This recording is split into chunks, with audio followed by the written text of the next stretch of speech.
saya akan membagikan bagaimana mengembangkan organisasi yang positif atau dikenal juga positive organizations. Ada 3 ekosistem yang kita harus bangun. Pertama itu adalah ekosistem pengelolaan SDM atau sumber daya manusia.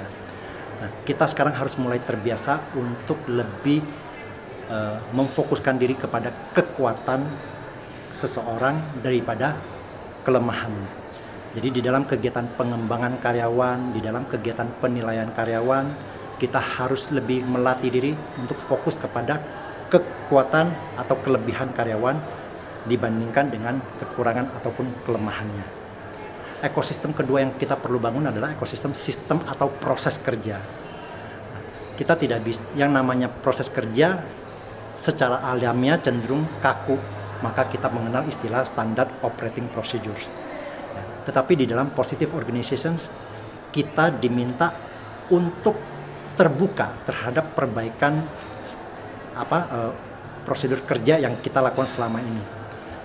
Karena prosedur kerja kita harus jadikan pertama-tama bukan sebagai pagar pembatas, tetapi sebagai tongkat penuntun. Jadi semestinya proses kerja yang baik itu harus menuntun kepada hasil yang lebih baik, hasil yang lebih efektif. Dan itu hanya dimungkinkan kalau kita terbuka untuk melakukan penyesuaian sistem kerja secara berkesinambungan. Ekosistem ketiga yang perlu kita bangun itu adalah ekosistem budaya kerja.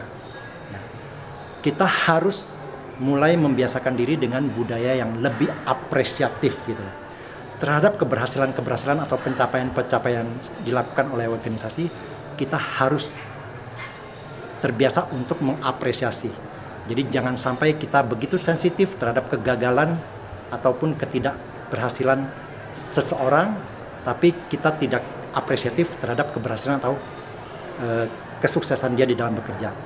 Jadi kita harus mengembangkan budaya apresiatif. Dan di balik semua itu yang paling penting adalah kita harus mengembangkan pendekatan kepemimpinan yang baru, pendekatan kepemimpinan yang lebih menghargai manusia, ya, yang saya sebut sebagai peduli.